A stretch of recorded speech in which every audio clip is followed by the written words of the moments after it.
Oke, bismillahirrahmanirrahim. Assalamualaikum warahmatullahi wabarakatuh. Izinkan saya memperkenalkan diri. Nama saya Najla Azmiatunisa dengan NIM 2102765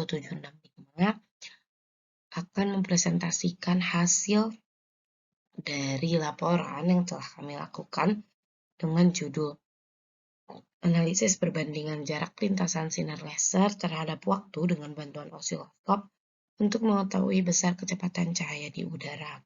Nah, video ini dibuat untuk memenuhi tugas eksperimen listrik magnet dan gelombang. Sebelumnya dari pendahuluan dulu. Nah, seperti yang kita ketahui bahwa cahaya itu sebenarnya dapat bersifat sebagai gelombang elektromagnetik, dapat juga bersifat sebagai partikel. Nah, banyak eksperimen yang telah ditemukan para ilmuwan untuk mengetahui besar dari laju cahaya.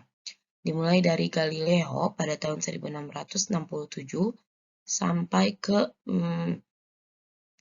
Michelson gitu ya, tahun 1930. Nah, nilai yang didapat itu ada sekitar 2,9 kali 10 pangkat 8 meter per sekon. Ya, banyak. Nah, sampai di eksperimen ini, kami bertujuan untuk menentukan besar kecepatan cahaya di udara berdasarkan data yang diperoleh dengan variabel jarak yang telah diketahui melalui pengukuran menggunakan penggaris dan waktu yang diketahui melalui beda fase pada osiloskop.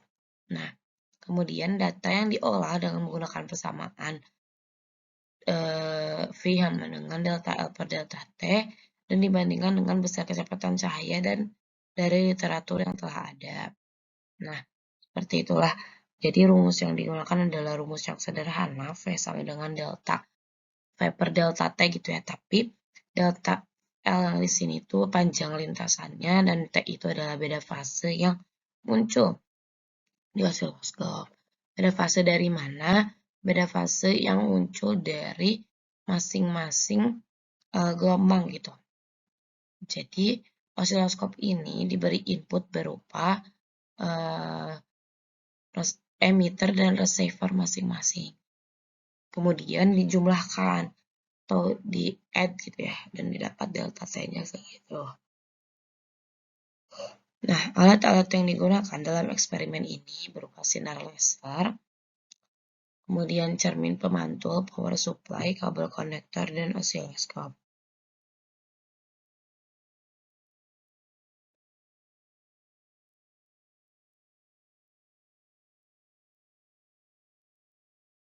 Nah, langkahnya itu yang pertama ketika emitter tentu saja sebelum ini semua ada nyalakan semua alat ya, nyalakan semua alat, kemudian set alat seperti seharusnya.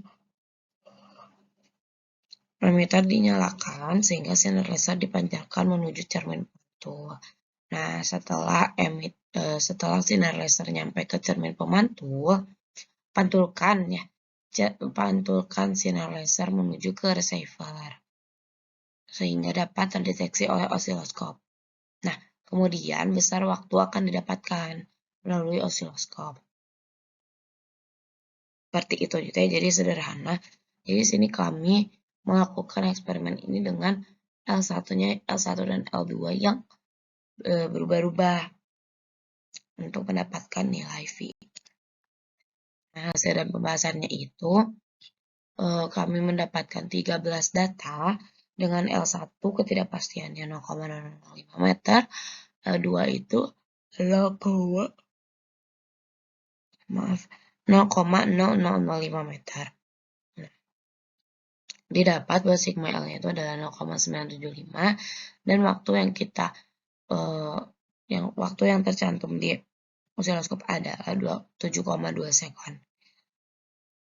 Nah, jadi didapat hasilnya itu V 2,17 dengan ketidakpastian 0,01 dikali 10 pangkat 8 meter per sekon dengan ketidakpastian berdasarkan referensinya itu adalah 27,6%. Nah, kami juga mengolahnya menggunakan grafik gitu ya. grafik yang kami gunakan, kami menyimpan L di sumbu Y dan T di sumbu X itu untuk rumusnya karena memang Y sama dengan MX. Plus C, di mana M-nya itu adalah L per T. Dan didapat hasilnya 3 kali 10 pangkat 11. Dan kesalahan referensinya gede, yaitu 9 kali 9, 9,9 kali 10 pangkat 4%. Nah, kesimpulannya, berdasarkan hasil eksperimen, dapat disimpulkan bahwa besar kecepatan cahaya di udara adalah 2,17 kali 10 pangkat 8 meter per sekon, dengan kesalahan berdasarkan referensi sebesar 27,6%. Mungkin cukup sekian dari presentasi eksperimen kali ini. Kurang dan lebihnya mohon dimaafkan. Wassalamualaikum warahmatullahi wabarakatuh.